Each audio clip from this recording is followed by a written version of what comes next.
सर्वांना नमस्कार. मी राहुल कर्डिले, जिल्हाधिकारी नांदेड. सर्व शेतकरी बांधवांना खरीपसाठी मी आवाहन करतोय.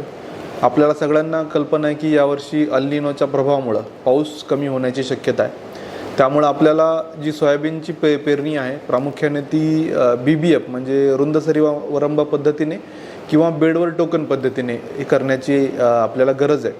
त्यामुळे आपल्याला वॉटर रिटेन्शन कॅपॅसिटी आहे, म्हणजे कमी पावसामध्ये पण आपलं पीक चांगल्या पद्धतीने या प्रणालीमध्ये येऊ शकतं. त्यामुळे हे सगळ्यांना आव्हान आहे. दुसरी गोष्ट, बियाणांचा वाढता खर्च लक्षात घेता घरगुती बियाणांचा आपण वापर करा. त्यामध्येही आपण पेरणी करण्यापूर्वी उगवण क्षमता चाचणी 100% सगळ्यांनी करा. कारण बऱ्याचदा पावसाचा खंड पडल्यानंतर किंवा मोठा ब्रेक जर झाला आणि आपली उगवण क्षमता चाचणी जर केलेली नसेल आणि पीक आपलं फेल्युअर झालं तर आपल्याला दुबार पेरणीचं पण संकट आपल्यावर येऊ शकतं. त्यामुळे अत्यंत सोपी चाचणी आहे, ही सगळ्यांनी टेस्ट घरच्या घरी करा. दुसरी गोष्ट, बऱ्याचदा आपण विकत जेव्हा बियाणं घेतो आपण ते ऐनवेळेला घेतो आणि लगेच पेरणी करतो.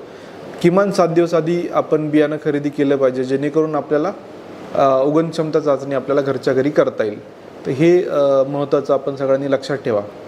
दुसरी गोष्ट, आंतरपीक पद्धतीची आपण लागवड जर केली तूर आणि सोयाबीनचा तर आपल्यालाही यामध्ये चांगल्या पद्धतीचा फायदा होऊ शकतो. हे पण आपण लक्षात घ्या. खतांचा वापर करताना आपल्याला सगळ्यांना कल्पना आहे की रासायनिक खतांची टंचाई आहे आणि त्याचसोबत युरियाचा आपण जो बेसुमार वापर आहे माती परीक्षण न करता, यामुळेही आपल्याला फायदा होण्यापेक्षा आपल्या जमिनीतलं नायट्रेट वाढण्याचं या ठिकाणी काम होत असतं. त्यामुळं आपण जे रायझोबियम आहे, ॲझोटोबॅक्टर आहे, हिरवळीचे खतं आहेत किंवा नॅनो युरिया आहे, नॅनो DAP आहे, यासारख्या खतांचा वापर करा. ज्यामध्ये अनावश्यक खतांचा वापर कमी होईलच, परंतु आपली उत्पादकता चांगल्या पद्धतीने वाढेल. पुढची गोष्ट म्हणजे आपल्याकडं फार्मर कप चळवळ मोठ्या प्रमाणावर चालू आहे. 778 गट आपल्याकडं झालेत आणि या गटांनी जी SOP दिलीत, डिजिटल शेतीशाळा ते घेत आहेत, तर याचा 100% पालन करण्याचा आपण प्रयत्न करा. त्यामुळं आपल्याला फायदा होईल. त्याचसोबत कृषी विभागाने जे लॉन्च केलेलं महाविस्तार ॲप आहे, हे मोठ्या प्रमाणावर आपण डाउनलोड करा. याच्यामध्ये सगळ्या प्रकारची माहिती आपल्याला मिळू शकते, इझिली मिळू शकते. त्यामुळे ते पण एक आव्हान आहे. आणि आता इथून पुढच्या काळामध्ये सगळ्या स्कीम्स या ॲग्रीस्टॅगशी लिंक झालेल्या आहेत. अजूनही आपल्याकडं 20% शेतकऱ्यांनी साधारणतः ॲग्रीस्टॅग फार्मर ID काढलेला नाही आहे. आपण तो तत्काळ काढून घ्यावा, जेणेकरून तुम्हाला सगळ्या योजनांचा फायदा घेणं अत्यंत सोपं जाईल. पुढची महत्त्वाची सूचना आहे की बऱ्याचदा लवकर पेरणी करण्याची टेंडन्सी आहे, त्याला धूळ पेरणी म्हणतात.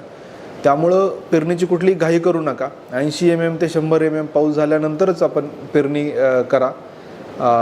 3-4 सेंटीमीटर खोल आपली पेरणी झाली पाहिजे. परंतु केवळ एखाद्या सुरुवातीच्या पावसावर किंवा धूळ पेरणी जर केली तर आपल्याला दुबार पेरणीचं संकट आपल्याकडे येऊ शकतं. यावेळेस पावसाचा जे अल निनोचा प्रभाव बघता अशी कुठलीही घाई करू नका.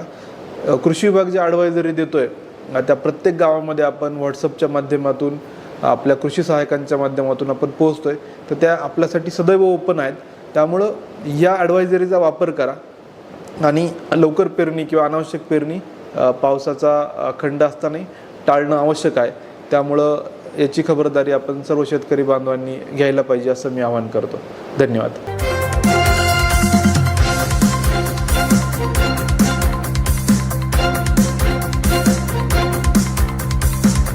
समाज साधना न्यूज, समाजहितासाठी सदैव अग्रेसर.